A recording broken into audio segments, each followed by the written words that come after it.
අයිබෝන් හැමෝටම අදත් ඉලෙක්ට්‍රොනික දැනුම YouTube channel එකට ඔබව සාදරයෙන් පිළිගන්නවා. මම අද ඔබට අරන් ඉන්නේ මම අවසාන ඉදිරිපත් කරපු වීඩියෝ එකේ දෙවෙනි කොටස.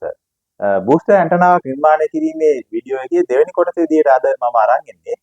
ඒකේ ඇන්ටනා එකේ පවර් සප්ලයි එක කොහොමද නිර්මාණය කරන්න කියන දේ. කලින් වීඩියෝ එක ඔබ නරඹුවේ නැත්නම් මේ නරඹා පැමිණෙන්න මේ වීඩියෝ එක නරඹන්න.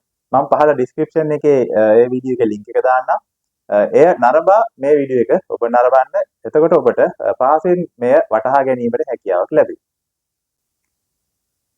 හොඳයි අපි මේ තියෙන අපි කලින් වීඩියෝ එකේදී හදාගත්ත බූස්ටර් සර්කිට් ඩයග්‍රෑම් එක.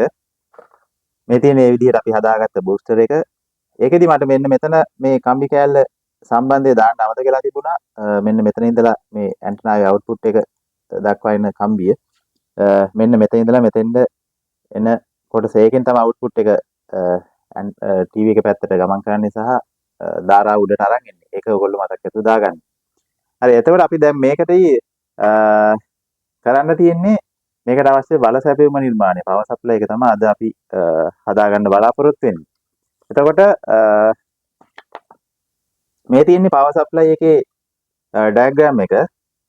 ඔයගොල්ලන්ට මේ ඩයග්‍රෑම් පැහැදිලි මදි වගේ නම් මගේ WhatsApp නම්බර එක ඩිස්ක්‍රිප්ෂන් එකේ දාන්නම්. ඒකට මට මැසේජ් එකක් දාන්න මම ලැබෙන්න සලස්සන්නම්. සහ ඔබට මොන හරි ගැටලු තියෙනවා නම් අහන්න.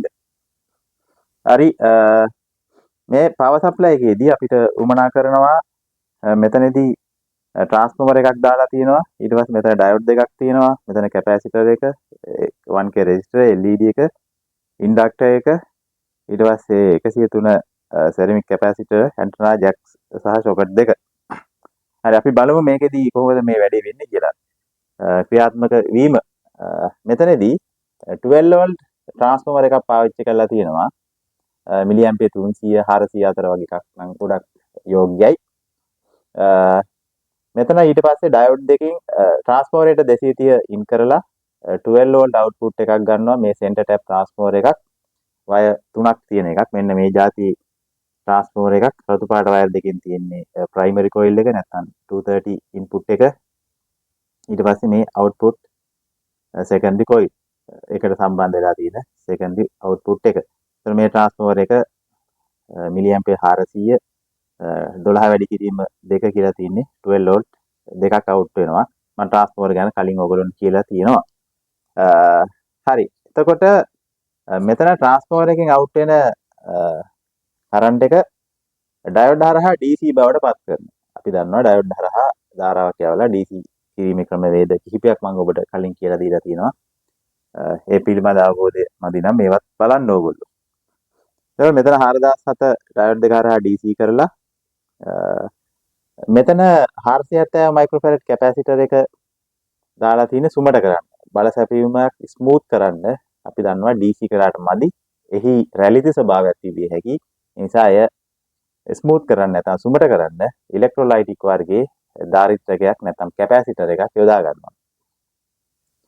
ඊට පස්සේ මෙතන 1K රෙසිස්ටර් කරා LED එකක් දාලා තියෙන්නේ ඉන්ඩිකේටර් LED එකක් විදිහට. මේ පවර් සප්ලයි එක ඔන් වෙලා ක්‍රියාත්මක වෙනවා බව දැනගන්නට LED එක පාවිච්චි කරන්නේ.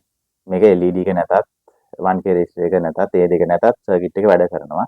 නමුත් ක්‍රියාකාරීත්වය තහවුරු කර ගැනීම සඳහා තමයි මේ 1K රෙසිස්ටර් එක හරහා LED එකට ධාරාව දීලා තියෙන්නේ.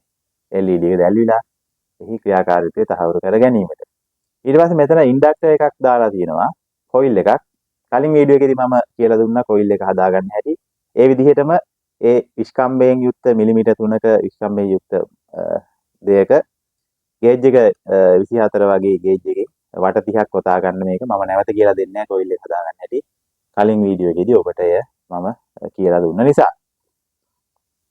එතකොට මේ එන 12 වෝල්ට් DC කරලා ස්මූත් කරගත්ත ධාරාව කොයිල් එක හරහා මෙන්න යනවා මෙන්න මේ සොකට් එකට. මේ තමයි මේ පවර් සප්ලයි එකේ මේ ධාරාව ඉහළට ගෙනියන්නේ. ඒ කියන්නේ මෙතනට ජැක් එක වදිනවා ඇන්ටනා ජැක් එක කොඇක්සියල් කේබල් එක හරහා අපි හදාගත්ත බූස්ටර් සර්කිට් එකට සප්ලයි ගෙනියන්නේ මෙන්න මෙතනින්. ඒ කියන්නේ අපි හදාගත්ත ඇන්ටනා එකේ මෙන්න මෙතෙන්ට සප්ලයි කනෙක්ෂන් එක දෙන්නේ මෙන්න මෙතනින්. ඒ කියන්නේ DC ධාරාව මේක හරහා ඉහළට ගමන් කරනවා ඇන්ටනාව දක්වා. එතකොට මෙතන දාලා තියෙනවා කැපැසිටර් එක. එතකොට මේ DC ධාරාව ඉහළ ඇන්ටනාවට ගමන් කරනවා වගේම ඉහළ ඇන්ටනාවෙන් බූස්ටර් සර්කිට් එකේ වර්ධනය වෙච්ච සංඥාව පහළට ගමන් කරන්නේ මේ කොඇක්සියල් එක හරහාමයි. කොඇක්සියල් කේබල් එක හරහාමයි. එතකොට ඒ කොඇක්සියල් ඇන්ටනා කේබල් එක හරහා පහළට ලැබෙන තරංගය මම කලිමුත් කියලා දුන්නා උඩ බූස්ටර් කොටස හදන අවස්ථාවේදී මෙතන ෆිල්ටර් එකක් පාවිච්චි කරලා තියෙනවා කොයිල් එකක් සහ කැපැසිටර් එකක්. මම කලිමුත් කිව්වා කොයිල් එකක් හරහා DC ධාරාව පහසුවෙන් ගමන් කර හැකි. නමුත් AC ධාරාවකට ලොකු බාධාවක් ඇති කරනවා මේ කොයිල් එකකින්. ඒ වගේම කැපැසිටර් එකක් හරහා AC ධාරාවක් පහසෙන් AC සංඥාවක් පහසෙන් ගමන් කළ හැකි. නමුත් DC ධාරාවකට විශාල බාධාවක් ඇති කරනවා.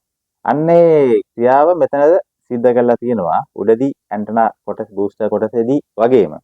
ඒ කියන්නේ මේ පවර් සප්ලයි එකකින් මෙතනින් හැදෙන DC ධාරාව මෙහෙම ගිහිල්ලා මේ කැපැසිටර් එක හරහා කිසි දෙයක් යන්න විදිහක් නැහැ. මොකද කැපැසිටර් හරහා DC ගමන් කරවන්නට බෑ.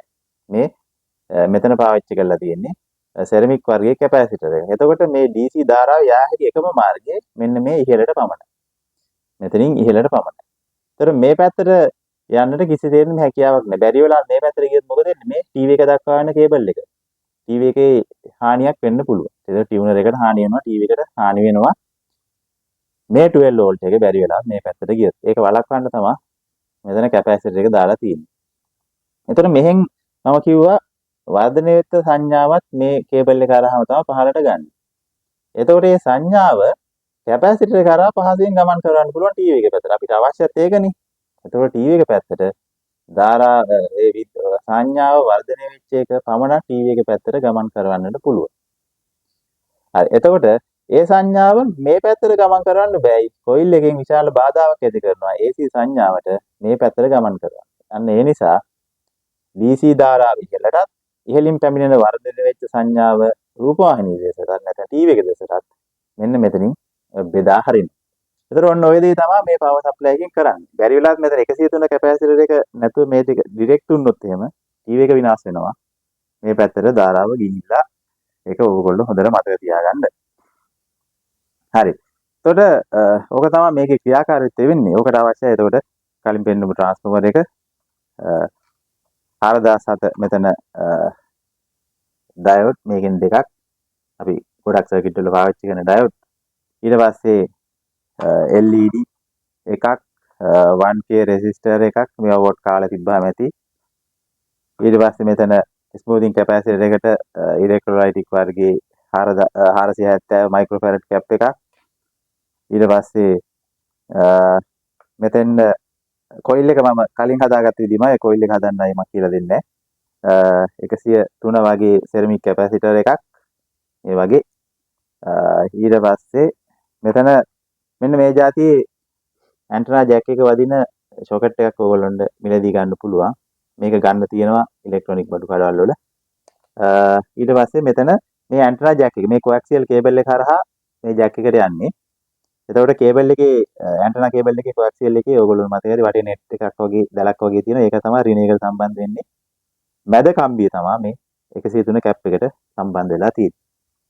එතන මේ ඇන්ටනා ජැක් එක මේකට අදින්න ඕන විදිහට තියෙන්නේ. මේ එක ඕගොල්ලන් මිලදී ගන්න පුළුවන්. හරි. එතකොට ඔන්න ඔය ටික තමයි මේ සර්කිට් එකට අවශ්‍ය දේ විදිහට අපිට සඳහන් කරන්න පුළුවන්. එතකොට ওই විදිහට මම හදාගත්ත මේ පවර් සප්ලයි එකක් තියෙනවා. මේ තියෙන මේ විදිහට හදාගත්ත එක. මේකට එතකොට සප්ලයි දෙන්න මෙතන 12 වෝල්ට් දෙන්න 12 වෝල්ට් අවුට්පුට් එක ගන්න මෙතනින් අපි මෙතන 230 ඉන් කරන්න පවර් කෝඩ් එකක් පාවිච්චි කරන්න. මොකක් හරි ඕගොල්ලෝ ගාව තියෙන පවර් කෝඩ් එකක් මේ වගේ වයර් එකක් මොකක් හරි පාවිච්චි කරන්න. ඊට පස්සේ අවුට්පුට් එක සඳහා තමයි මම මෙතන මේ කොඇක්සියල් කේබල් එක පාවිච්චි කරලා මේ ඇන්ටනා ජැක් එක මෙන්න මෙතන අවුට්පුට් එක විදියට අරන් තියෙන්නේ. ඒක මේකට වෙනම බෝඩ් එකක පාස් කරන්න අවශ්‍ය නැහැ. මේ බලන්න මම පාස් කරලා තියෙන්නේ මේ ජැක් එකටමයි. එහෙම පාස් ගන්න පුළුවන් ඒක පහසුයි. එතකොට මෙතන බෝඩ් එකක් දාලා ඇතුලේ හයි කරනවට වඩා එහෙමත් ඕනනම් පුළුවන්. බැරි නැහැ. නමුත් ඕගොල්ලන්ට මේ ක්‍රමයේ පහසුයි කියලා හිතෙනවා.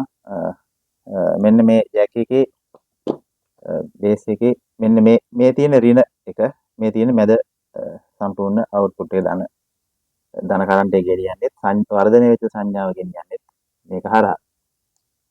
එතකොට මෙන්න මේ විදිහට මේ ප්ලාස්ටික් බොක්ස් එක ගන්නක් තියෙනවා කඩේ. ට්‍රාන්ස්ෆෝමර් යන දෙකක් දාලා අල්ලගන්න යටි. පවර් කෝඩ් එක සම්බන්ධ කරලා මේ මෙතෙන්ද ඔබට සප්ලයි දෙන්න පුළුවන්. ඔන්න ඔය විදිහට මේක පාස්සලා ඔයගොල්ලෝ නිර්මාණය කරගන්න. පවර් සප්ලයි එක අපි හදාගත්ත එකට මම සප්ලයි දීලා තියෙන LED එක ඉන්ඩිකේට් වෙනවා සප්ලයි එන බව එකකින් තහවුරුයි. අපි ඊට පස්සේ බලමු මේ සොකට් එකෙන් ඇන්ටනාව පැත්තට බූස්ටර් එක පැත්තට කරන්ට් එක අවුට් වෙනවද කියලා. ඒ බූස්ටරෙන් එන කේබල් එක මෙතෙන් වදින්නේ. එතකොට මේකේ මැද තියෙන්නේ ධන කරන්ට් එක මැදට තියෙන්නේ. ඊට පස්සේ වටේට තියෙන්නේ මම මල්ටිමීටර් එක එළිය තියාගත්තොත් වටේ තියෙන ඍණ එක. වෝල්ට් 15යි ගාණක් පෙන්වනවා. මෙතන කැපැසිටර් එකේ ස්මූතින් කැපැසිටර් එකේ charge එකත් එක්ක තමයි මෙතන වෝල්ට් 15ක් විතර පෙන්වන්නේ. ඒක අපි බූස්ටර් සර්කිට් එක සම්බන්ධ කරපුවාම ඩ්‍රොප් වෙලා බැලන්ස් වෙලා හිටිනවා. හරි ඊට පස්සේ මෙතනින් එන අවුට්පුට් එක මෙතන තමයි අපි චෙක් කරේ මෙන්න මෙතන. ඊට පස්සේ මේ අවුට්පුට් එක මේකේ කරන්ට් එකක් තියෙන විදිහක් නැහැ. ඒකේ කිසිම DC ධාරාවක් අපිට පෙන්වන්න කරන්න බෑ. මොකද ඒක යන්නේ ටීවී එක පැත්තටනේ. අපි කියලා බලමු. ඒකේ ධාරාවක් පෙන්වන්න කරන්නේ නැහැ. ඒ කියන්නේ මේ පැත්තට කරන්ට් එක එන්නේ විදිහක් නැහැ. එතකොට මේ පැත්තට එන්නේ වර්ධනය වෙච්ච සංඥා විතරයි රූපවාහිනී සංඥා විතරයි. ඒතර ඔය විදිහ තමයි අපි පවර් සප්ලයි එක චෙක් කරගන්නේ. ඊට පස්සේ අපි බලමු මේක කොහොමද අපේ හදාගත්ත ඇන්ටනාවත් එක්ක සම්බන්ධ කරලා ටීවී එකට සම්බන්ධ කරලා අපි කොහොමද බලන්නේ කියන දේ. ඔන්න අපේ ඇන්ටනා එක හයි කරලා තියෙනවා මේ විදිහට. මම කප් එක අයින් කරන්නම්. ඔන්න අපේ බූස්ටර් එක හදාගත්ත මේ විදිහට ඇන්ටනා විතර වයර් එක ඔන්නෝම ඇවිල්ලා අපේ පවර් සප්ලයි එක හදාගත්ත ඒකට සම්බන්ධ වෙනවා. ඊට පස්සේ ඒකෙන් ආයන අවුට්පුට් එක ඔන්න ටීවී එකට සම්බන්ධ කරලා තියෙනවා. අපි දැන් බලමු ඔන්න තත්ත්වය. ඇන්ටනා එක හයි කරලා තියෙන්නේ පන්ති කාමරයේ ඇතුළේමයි. ඒ නිසා සමහර channel ඉතරම් පැහැදිලි නෑ. බලන්න. අද තත්ත්වයක තියෙනවා ගොඩක් channel අහු වෙනවා. ඔබගේ ප්‍රදේශයටත් කොහොමද කියලා හදලා බලන්න. අත්අදා බලලා කමෙන්ට් කරන්න ඕගොල්ලෝ. ඔබටත් පුළුවන් පහසුවෙන් මේ වගේ ඇන්ටනාවක් හදලා උත්සාහ කරලා බලන්න. හොඳ ප්‍රතිඵල ලබා ගැනීමේ හැකියාව ඔබට තියෙනවා. එහෙනම් නැවතත් අලුත් වීඩියෝකින් හමු වෙමු. සුබ දවසක්.